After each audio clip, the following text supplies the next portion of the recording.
आप सभी अपनी अपनी जगह पर बैठ जाएं। हम दो विधायक का वैचारिक उद्बोधन होने के बाद ही भोजन करेंगे। भील प्रदेश की प्रसादी है यह, आप सभी खा कर जाना।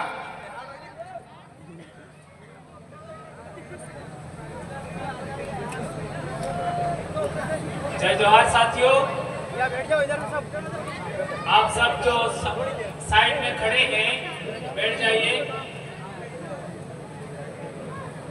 आप लोग भी खड़े हैं या बीच में आ जाओगे ज्यादा अच्छा होगा। आप सब बीच में आ जाओ, अच्छा रहेगा। आप सामने रहोगे, आप लोग भी थोड़ा सा यहाँ आगे आ जाओ, बोलो कोई दिक्कत नहीं, पर थोड़ा सा बैठ जाओ तो ज्यादा अच्छा होगा। सभी भाई इधर आ जाओ ना दोस्तों, पंडाल में आ जाओ, सब भाई आ जाओ इधर। आज आ जाओ खवासा की धरती 5 मिनट पर के लिए आ जाओ, यहाँ वहीं बैठ जाओ। और हमारे पूर्वजों ने जब खेतीबाड़ी का विकास किया,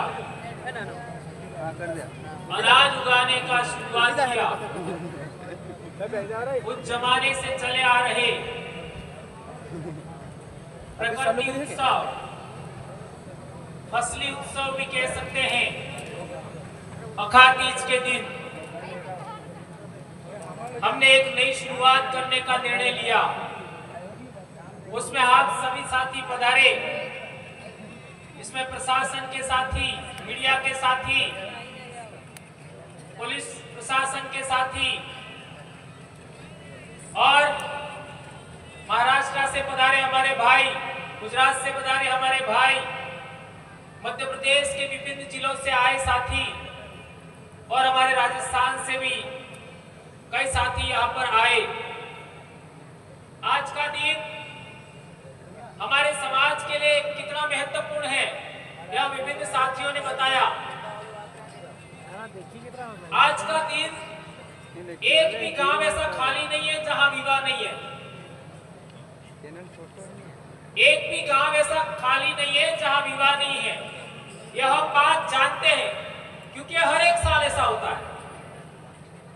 और आज के दिन में एक भी घर ऐसा खाली नहीं है जहां खेती बाड़ी से संबंधित पूजा नहीं होती है, आपका शुरुआत नहीं होती है खेती बाड़ी की। हर एक घर के अंदर ये जरूरी है। इसके बावजूद भी हमने आज का ही दिन क्यों चुना, यह बात बेहद जानना समझना जरूरी है। मानगढ़ पर हम लोगों ने 17-18 मई को आदिवासी परिवार का शुरुआत किया था, तो आज हम लोग यहाँ हैं, इतने भी लोग नहीं थे। लेकिन आज देखो आदिवासी परिवार का डंका कहां-कहां बज रहा है। अभी 4 मीटिंग हो गया है।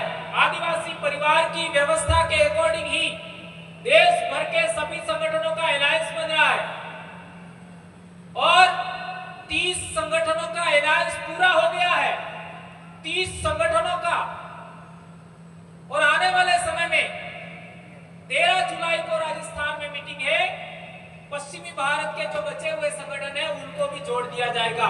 ये आदिवासी परिवार के नेतृत्व में इतना बड़ा काम हो रहा है हमारी आइडियोलॉजी के अनुरूप। उसमें हमने बात रखा कि कोई भी व्यक्ति प्रमुख नहीं होगा, कोई भी अध्यक्ष नहीं होगा, सब अपने अपने संगठन को जिंदा रखना है, किसी को भी खत्म नहीं करना है। हाँ, हम एक जगह पर बैठेंगे, कोई प्रमुख नहीं होगा। उस बात को एक्सेप्ट किया गया। जिस तरीके की आदिवासी परिवार की व्यवस्था है, आदिवासी परिवार कोई संगठन नहीं है, इसका कोई अध्यक्ष नहीं है, उसमें जो व्यवस्थाएं हैं वही बात हम लोगों दूसरे लोगों के सामने साझा किया और उन लोगों ने इस बात को एक्सेप्ट किया, माना। तो इसी तरीके की बातें हम लोग पूरे देश भर में हमारे समाज के लोग हैं, इसको एक्सेप्ट कर रहे हैं, स्वीकार कर रहे हैं और आगे बढ़ रहे हैं। इसके लिए जिम्मेदार या फिर आप सबका योगदान रहा है। भील आदिवासियों का इतना बड़ा कार्यक्रम पूरे इलाके में पिछले 10 साल में हुए। अभी 17 मई को हमारे 10 साल पूरे हो जाएंगे। लेकिन इस बीच में हमने बहुत सारी ऐसी बातें भी देखी जिसकी वजह से हमारे बहुत सारे संगठन टूटे, बिखरे, और इसके बड़े बड़े कारण क्या रहे वो आप सब जानते हो, आपसे बेहतर कौन जानता है।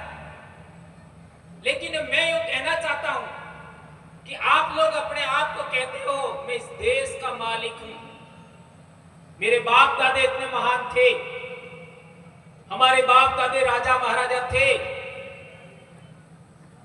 ये सब बातें हम बोलते हैं और हमें बिल प्रदेश बनाना है, ये भी बात हम कहते हैं।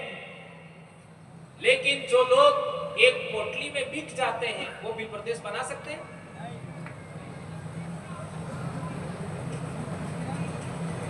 यहां पर जो बैठे वो एक पोटली में बिकने वाले कौन हो? कौन कौन हाथ ऊंचा करो तो एक भी नहीं खड़ा करेगा। लेकिन हकीकत क्या है, ये बात समझना जरूरी है। और 5,000 में बिकने वाले कितने हैं? तो एक भी हाथ ऊंचा नहीं करेगा। हकीकत क्या है? तुम वो महान लोग हो कि हमारे राजस्थान में भी तुमने लेटर पैड चलाया। दक्षिणी राजस्थान के लोग अंग्रेजों के गुलाम नहीं बने, मुगलों के गुलाम नहीं बने, रजवाड़ों के गुलाम नहीं बने, तो तुम्हारे लेटर पैड से डर जाएंगे क्या? टाइम टाइम फीस हुआ कि नहीं हुआ? मेरे कहने का मतलब यह है, हमारे पास एक विजन होना चाहिए, एक उद्देश्य होना चाहिए, हम क्यों काम कर रहे हैं, ये बात जानना समझना जरूरी है। कई लोग तो धर्म को लेकर के इतने सेंसिटिव है कि धर्म से ही रोटियां मिलती है। साहब, हर एक धर्म का मालिक आदिवासी नहीं है, कोई और है, गैर आदिवासी है, फिर भी मरे जा रहे हैं। मुझे एक बात बताइए, आज के दिन हल की पूजा, आज के दिन हमारे लिए दोहरोकई इन्हीं पूजा, आपका बेलों की पूजा, अनाज की पूजा, आज के दिन कौन से धर्म वाले ने किया बताओ मेरे को? किसी ने किया क्या? जब नहीं किया, आदिवासियों ने ये अनुष्ठान किए, ये पूजा पद्धति संपन्न की, दूसरों ने नहीं किया, तो हम उस धर्म के कैसे हुए? ये बात जानना समझना जरूरी है। और कई सारे लोग तो ऐसे हैं कि ये तो उस संगठन का कार्यक्रम है। मुझे बताओ, आदिवासी परिवार का बिल प्रदेश मुक्ति मोर्चा संगठन नहीं कह सकते हो, ये एक सामाजिक यूनिट है। बिल प्रदेश विद्यार्थी मोर्चा संगठन ना होकर के एक यूनिट है, इकाई है। बिल प्रदेश युवा मोर्चा कोई संगठन नहीं है, इकाई है आदिवासी परिवार का, लोगों को जोड़ने का तरीका है। बिल प्रदेश महिला शक्ति ये भी संगठन नहीं है, लोगों को जोड़ने का तरीका, इकाई है आदिवासी परिवार का। अभी हम लोगों ने अनुसूचित क्षेत्र आरक्षण मोर्चा बनाया, वो भी संगठन नहीं है, ये भी सामाजिक इकाई है। अभी एक और हम लोग बना रहे हैं,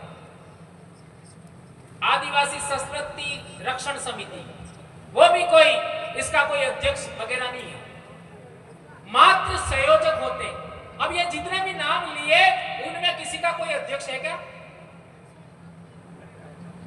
किसी का कोई अध्यक्ष नहीं है। ये बात हम लोगों ने हमारे इलाके के लोगों को समझाया, इतना बड़ा काम हो गया, इतने बड़ी संख्या में लोग जुड़ गए, लाखों लोग। अब आपका तो क्या है, एक संगठन के 8-8, 10-10 तो प्रदेश अध्यक्ष है, 5-7 तो जिला अध्यक्ष है। अध्यक्षीय प्रणाली आदिवासियों के लिए घातक है, ये बात नोट कर लीजिए। अध्यक्षीय प्रणाली आदिवासियों की नहीं है, काउंसिल प्रणाली आदिवासियों की है। सभी लोगों की इच्छाओं को महत्व देने वाली काउंसिल, सभा, उसमें जो राय बनती है उसको आगे बढ़ाइए। आपके मध्य प्रदेश में तो ऐसी भी बातें हमको सुनने मिलती है, कहाँ आदिवासी लिखा है, हम तो जनजाति है, आदिवासी है ही नहीं, ऐसे भी कई लोग तो बोल देते हैं। अब सवाल पैदा होता है कि क्या आपने 5 जनवरी 2011 का सुप्रीम कोर्ट का जजमेंट पढ़ा? उसके अंदर क्या लिखा है?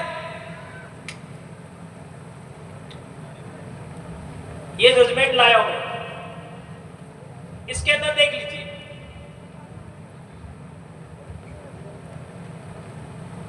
इसको पढ़ लीजिए, या जोरावर जी उनके पास भी होगा।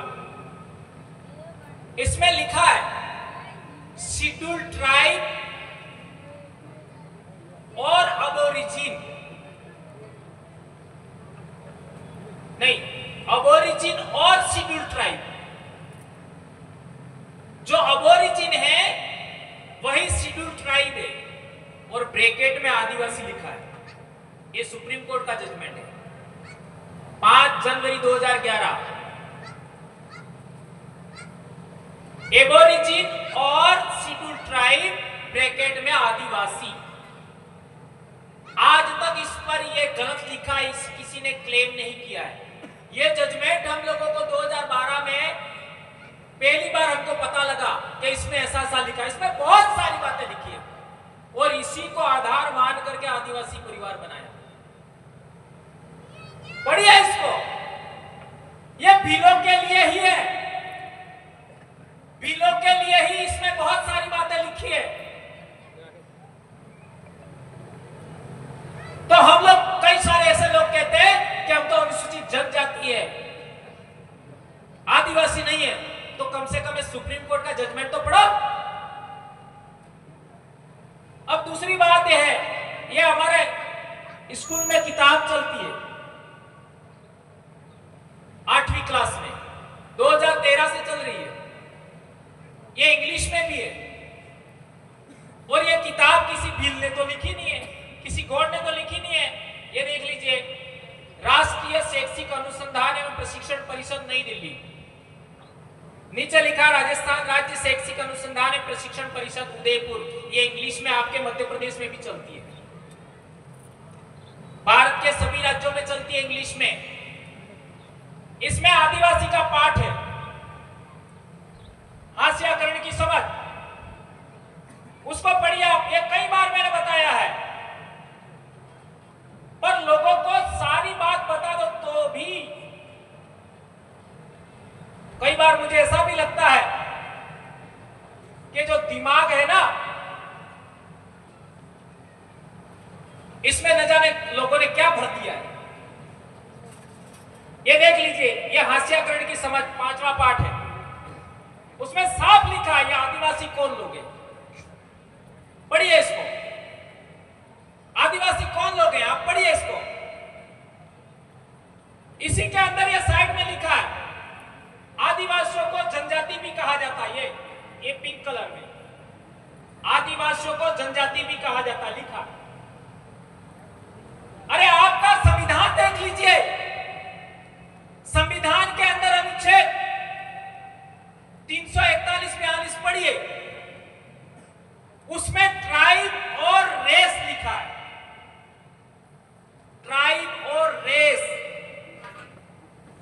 यानी जो ट्राइब है वो रेस है, पकड़ ले, नस्ल है। पकड़ ले। और ये बात प्रूव करनी है तो तुम्हारी नाक और दूसरे समाज की नाक मिलती है क्या? तुम्हारी एक कपाल है, वो दूसरे से लोगों से मिलती है क्या? नहीं मिलती है। तुम्हारी ये भौहें हैं, ये भी दूसरे लोगों से मिलती नहीं है। जांच कर लो, होठ नहीं मिलेगा, आंखों का रंग नहीं मिलेगा। ये बात समझिए, तुम लोग कोई बाहर से आए हुए लोग नहीं हो, ये सुप्रीम कोर्ट का जजमेंट बोल रहा है। भारत देश 10,000 साल से इमिग्रेशन नेशन है, इमिग्रेंट्स नेशन है, ऐसा सुप्रीम कोर्ट ने बोला, मैं नहीं बोल रहा। और ये किताब भी बोल रही है। इसमें लिखा है साफ और स्पष्ट शब्दों में कि आदिवासी समाज औरों से बिल्कुल अलग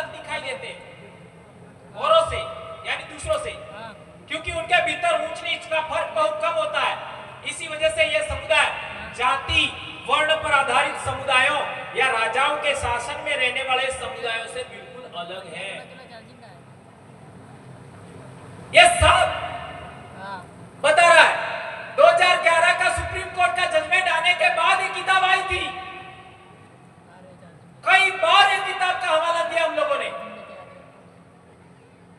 हम जाति व्यवस्था में नहीं आते ये बोल रही है, हम वर्ण व्यवस्था में नहीं आती ये बोल रही है, हम राजाओं के शासन में रहने वाले लोग भी नहीं है, ये भी एक किताब बोल रही है। बोलिए आप, इतना साफ किताबों में स्कूल में हम पढ़ा रहे हैं, लेकिन स्कूल में पढ़ाने के लिए कोई आपत्ति नहीं है, लेकिन समाज को पढ़ाते तो कई लोगों को आपत्ति हो जाती है। चल रहा है 2013 से किताब चल रही है।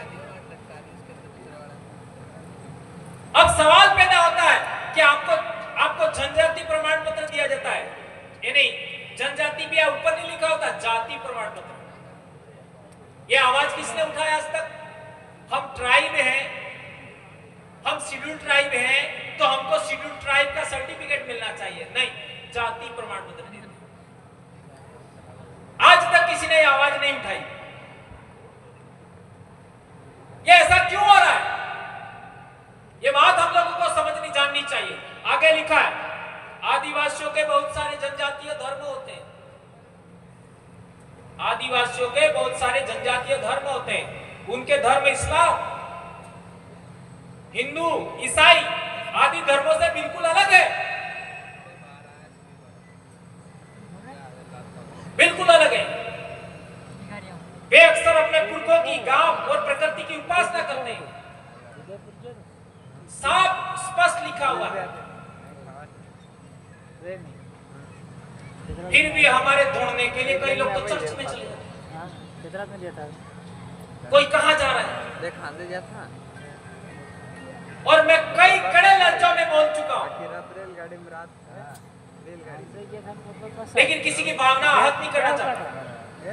रेलगाड़ी में कोई भी धर्म आपका नहीं है। आपकी बहुत सारी बातें दूसरों ने लेकर के अपने धर्म खड़े किए हैं। ये बात जाननी समझनी जरूरी है। दिवाली फसली उत्सव है, होली फसली उत्सव है, वाड़ी जवारा फसली उत्सव है, और ये हमारे बाप दादाओं की देन है। अखातीज फसली उत्सव है, ये हमारे बाप दादाओं की देन है, किसी धर्म का नहीं है। उन लोगों ने कथा कहानियां बना करके हमसे छीना है हमारी ओरिजिनल संस्कृति, भारत भूमि की ओरिजिनल संस्कृति। हमको समझना पड़ेगा। ये जितने भी देव स्थानक हैं,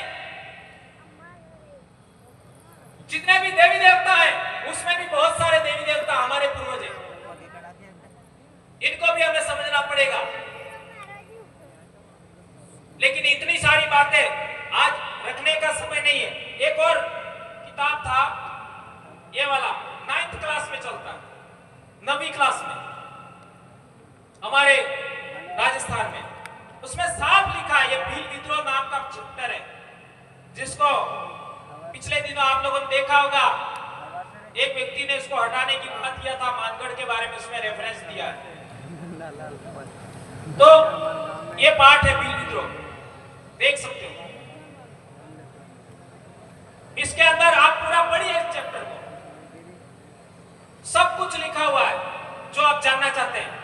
भील मूलतः शांति प्रिय जनजाति है। वे अंग्रेजों के आगमन तक स्वतंत्र जीवन व्यतीत कर रहे थे, यानी अंग्रेजों से पहले भील गुलाम नहीं थे। ये किताब बोल रही है, भील गुलाम नहीं थे। आगे बोल रहे हैं, तथा 1818 के पश्चात इनके ऊपर स्थापित आदिवासी व अर्ध औपनिवेशिक नियंत्रण ने उन्हें विद्रोह के लिए बाध्य किया। यानी हमारी गुलामी जो हुई, हमारे बाप दादाओं के साथ में जो गलत व्यवहार हुआ, वो 1818 के बाद हुआ। ये किताब बोल रही है, और ये भी मैंने नहीं लिखी, न किसी आदिवासी ने लिखी है। और इसमें बहुत सारी बातें लिखी है। भीलों ने अपने इस परंपरागत अधिकारों को छोड़ने से इनकार जो विद्रोह किया, इसमें यह बात भी लिखा है। 1818 के बाद ही सारे आदिवासियों के आंदोलन हुए। ये सब चीजें इसमें अंदर लिखा है, आप इसको पढ़ सकते हो। और एक इंपॉर्टेंट बात है, ये 7th क्लास में किताब है, इसमें भी जनजाति का पार्ट है, 7वीं क्लास में।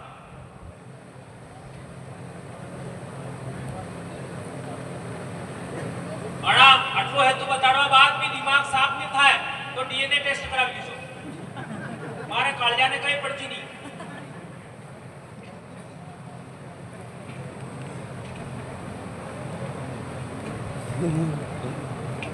बीजू तो हो कौन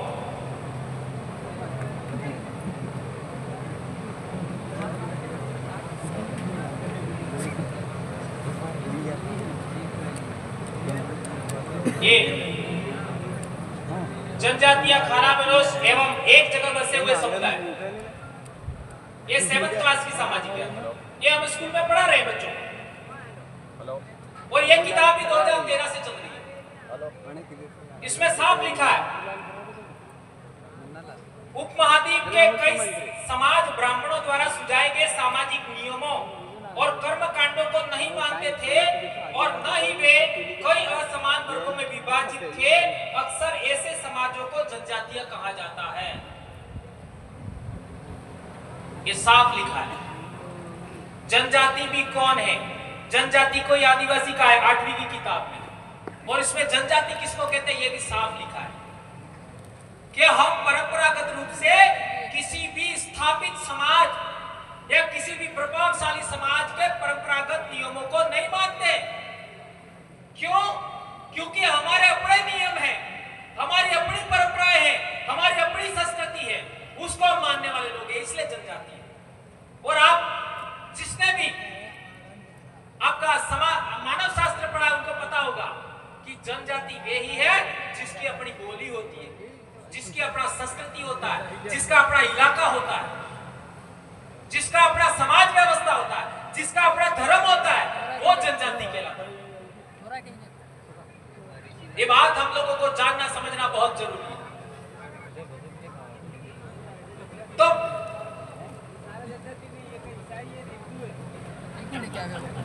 तो मेरे कहने का मतलब यह है कि आपकी पहली पहचान क्या है?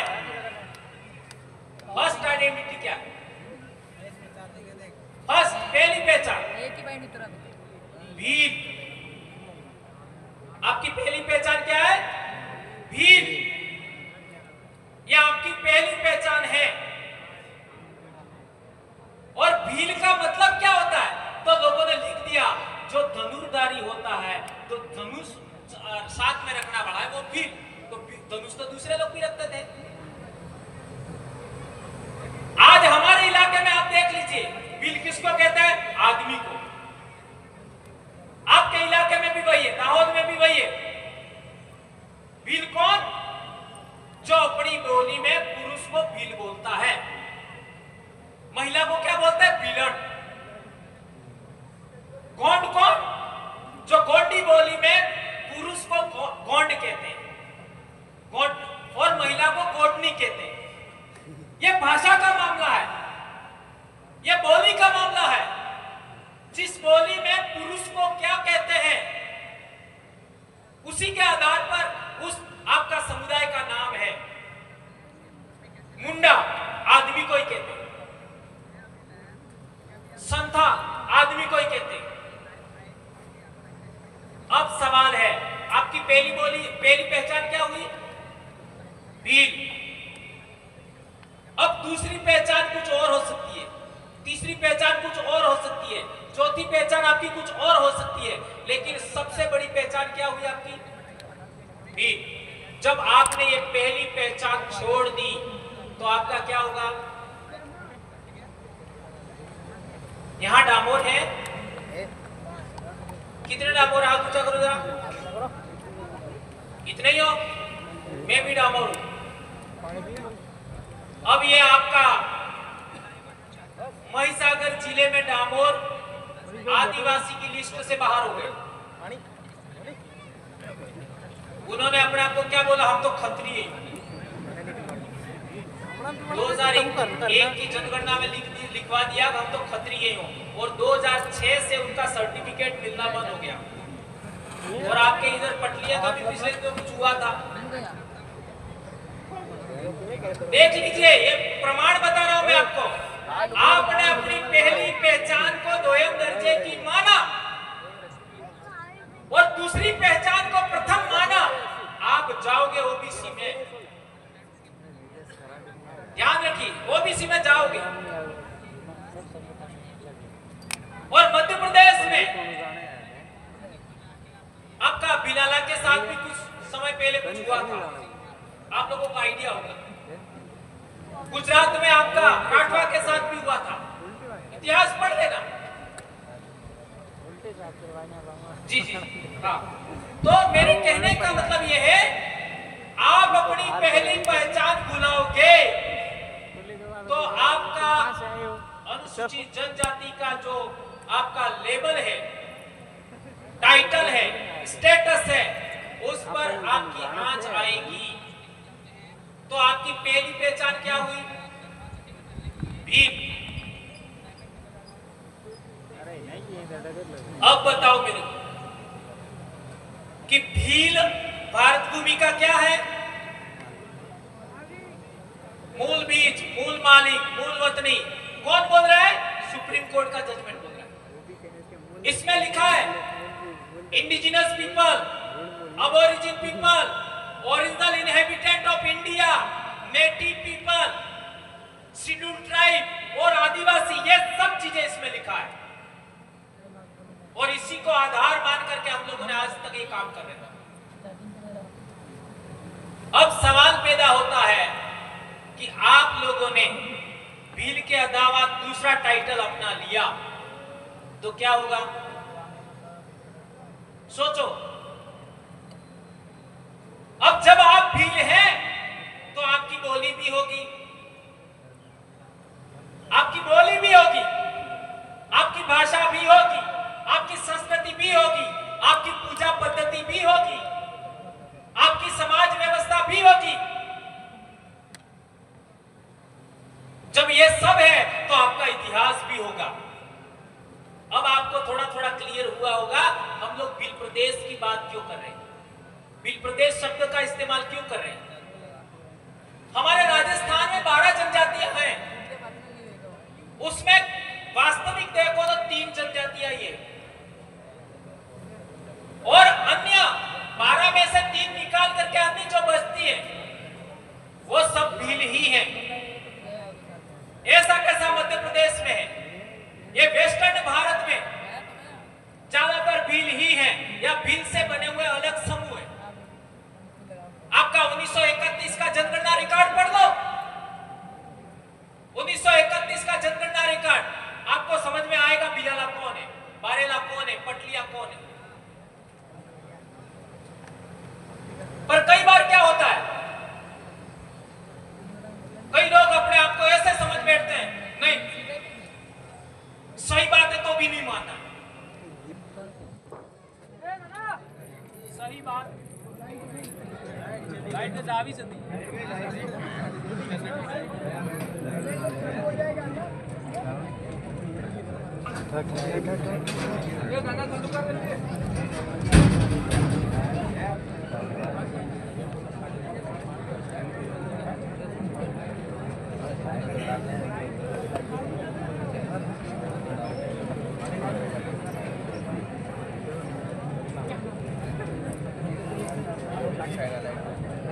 बंद करोगे रे बात?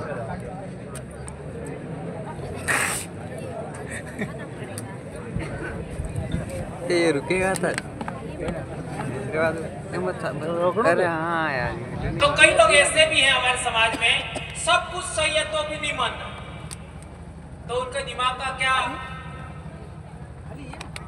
करना चाहिए, आप लोग सब समझ सकते हो। मेरे कहने का मतलब यह है कि समाज को सही दिशा में सही जानकारी देते हुए आगे बढ़ाना होता है। एक इंपॉर्टेंट बात जो आपके बीच में मैं कहना चाह रहा था कि हमारे पूर्वज क्या अंग्रेजों के सामने झुके?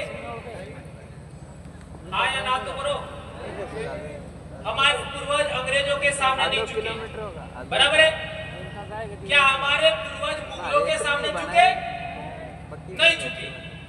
क्या हमारे पूर्वज रजवाड़ों के सामने झुके? नहीं झुके। मराठों के सामने भी नहीं झुके। और आज पीछे पीछे पूंछ हिला रहे। 75 साल में क्या हालत बना दिया तुम्हारा। और एक गंभीर बात, 1950 से पहले, 1947 से पहले हमारे बाप दादे किसी दूसरे के नेतृत्व में कभी लड़ाई नहीं लड़ते थे, कभी दूसरे के नेतृत्व में काम नहीं करते थे। सारी लड़ाइयां उस जमाने की आप याद कर लीजिए, इतिहास पढ़ लीजिए। और आज हमारे लोग इन 75 साल में अपने नेतृत्व में काम नहीं करना चाहते, दूसरों के सहारे से आगे बढ़ना चाहते। ये गुलामी कैसे आई, ये बात समझना जरूरी है। और एक इंपॉर्टेंट बात, जब हमारे पूर्वजों को अनाज नहीं मिलता था, परेशानियां थी, उस जमाने में भी हमारे पूर्वज कभी भी भीख नहीं मांगा। मांगा क्या? नहीं मांगा। और आज चुनाव के टाइम में पोटलियों की भीख मांगते हो नहीं? 1000-2000 रुपए की भीख मांगते हो नहीं? ये तुम्हारे समाज की नस्लों को, तुम्हारे बच्चों को, तुम्हारे युवाओं को कौन सी दिशा में ले जाया जा रहा है? ये बात समझना जरूरी है।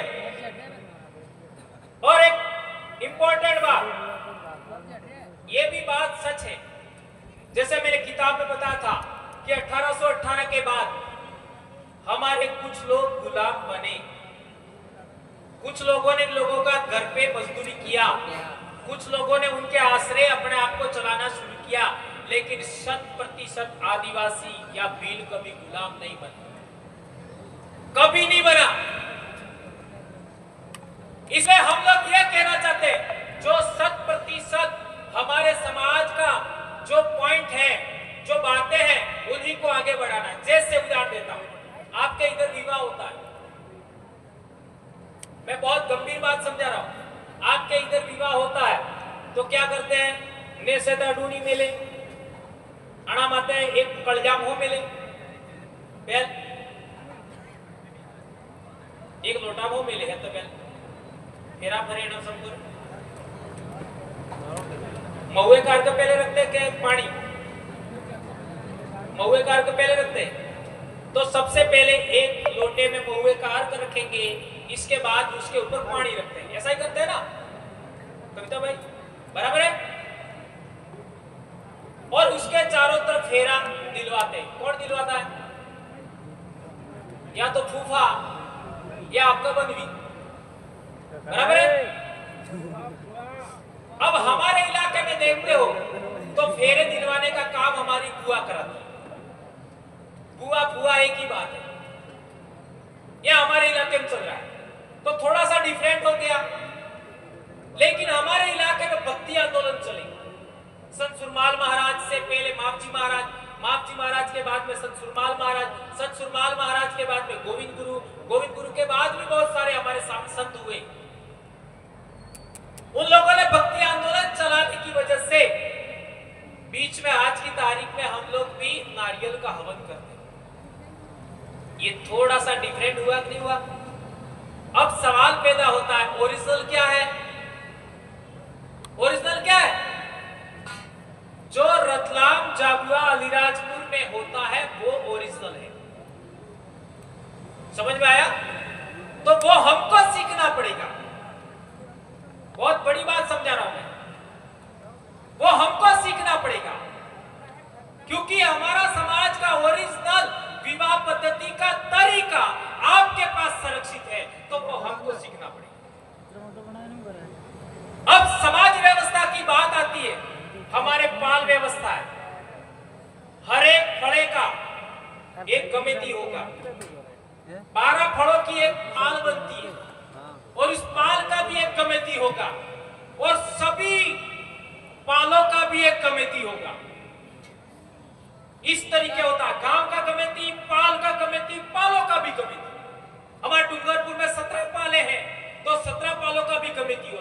ये समाज व्यवस्था हमारे उधर जिंदा है, आपके इधर थोड़ा कमजोर हो गई है, तो वो आपको सीखना पड़ेगा।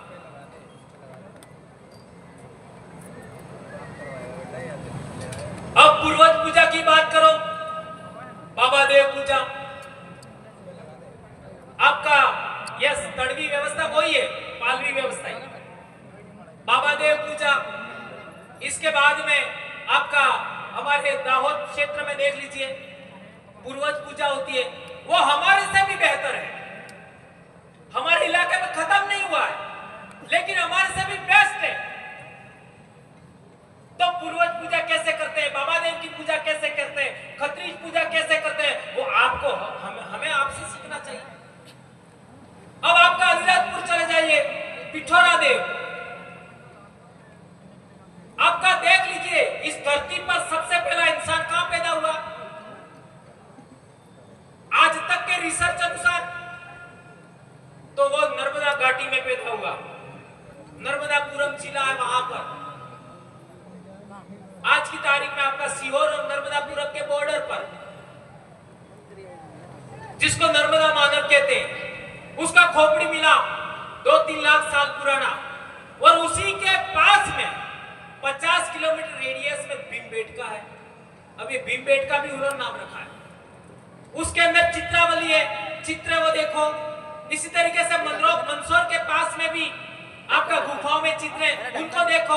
हमारे राजस्थान में भी शैल चित्र है, उनको देखो। और पिठोरा देव को देखो, एक जैसा मिलेगा। तो ये कल्चर हमारा जिंदा है, उसको भी हमें आगे बढ़ाना पड़ेगा, वो हमको सीखना चाहिए हमारे इलाके के लोगों को। इसी तरीके से आपका प्रतापगढ़ के इलाके में देख लीजिए, उस इलाके में बहुत सारी बातें, जैसे ये अखा तीज का मामला है, उधर और रीच कल्चर है प्रतापगढ़ इलाके में।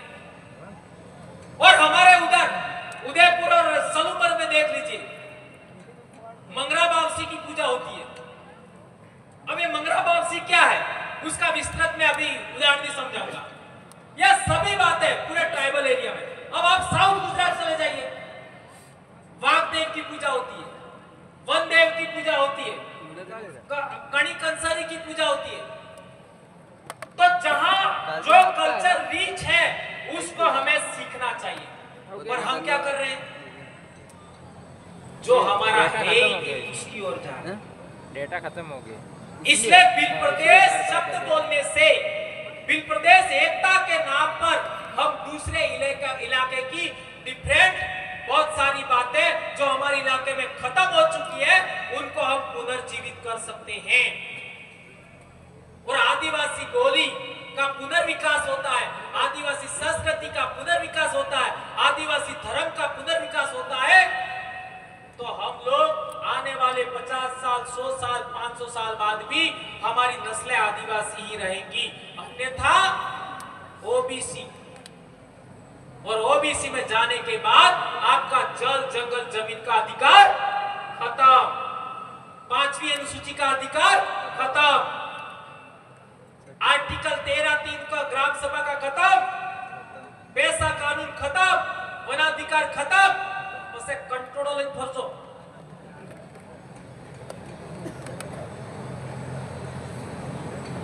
ये हम लोग इतना बड़ा जनजागरण क्यों करें, ये बात समझनी जरूरी है। और एक इंपॉर्टेंट बात कह करके मैं अपनी बात समाप्त करूंगा।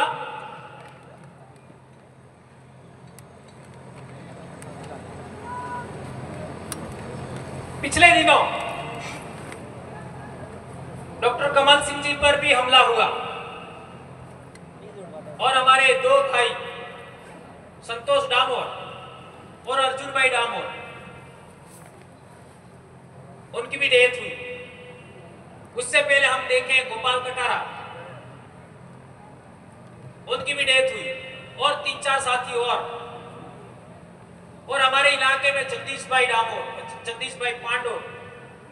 आपका निमाड़ के क्षेत्र में हम देखें तो हमारे भाई जितेंद्र जी असलकर इस विचारधारा को आगे बढ़ाते हुए, इस संगठन को आगे बढ़ाते हुए हमारे बीच नहीं रहे। और अभी हमारा कश्मीर में भी आपका 28 लोग मारे गए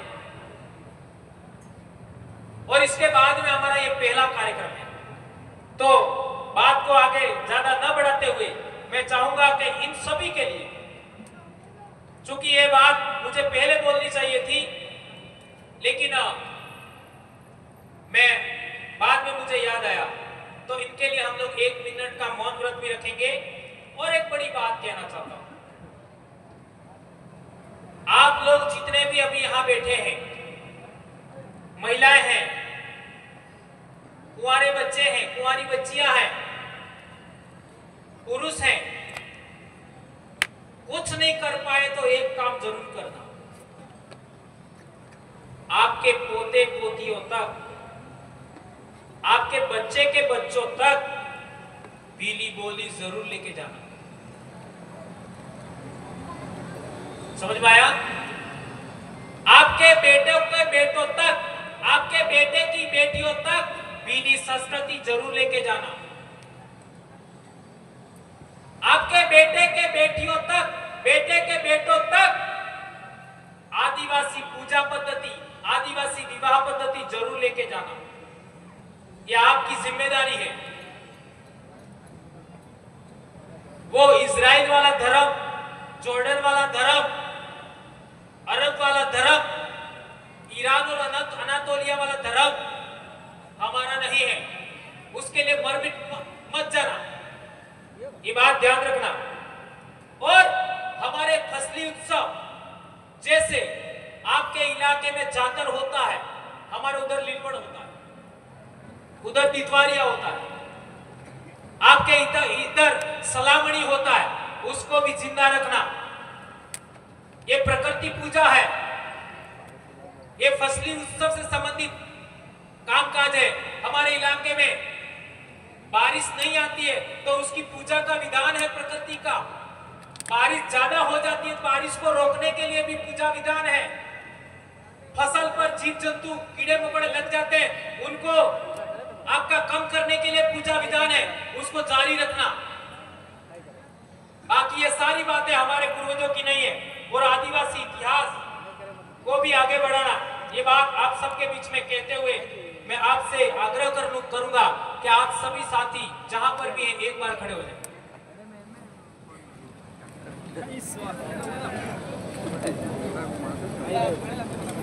उधर साथी बैठे हैं, आप सभी साथी खड़े हो जाइए और 1 मिनट का हमको मौन व्रत रखना है। किसके लिए? जो कश्मीर में 28 लोग मर गए क्या, मार दिए गए,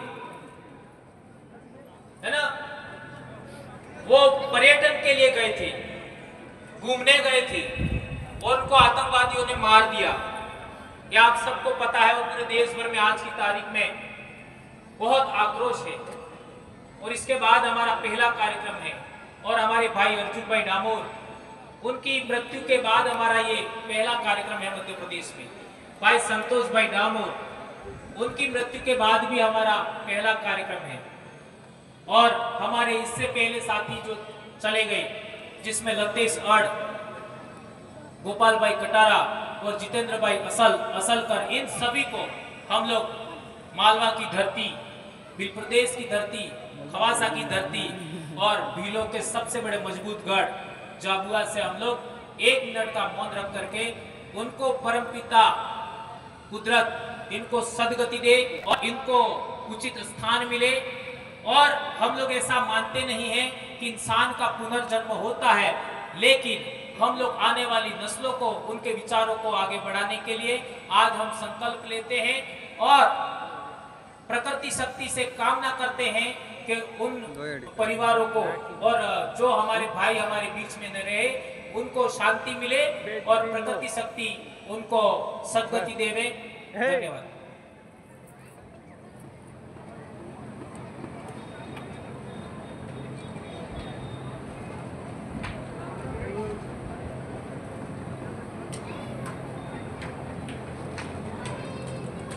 जय जोहार। आप सबने बैठ जाइए। आप सबने मेरी बात को सुना। जो मैंने बातें कड़क कड़क कही वो आपके लिए कही है, समाज के लिए कही है। किसी को बुरा लगे तो मैं इस जाजम से माफी मांगूंगा, आपसे माफी नहीं मांगूंगा। और जो साथी हमारे दो साथी बोलने वाले हैं, लो कोई बैटरी भी करीन फन बंद हो व्यक्ति इनको सुने बगैर नहीं जाएगा, और जो चला जाएगा उसको मैं हाइब्रिड कहूंगा। जी जी जी, ये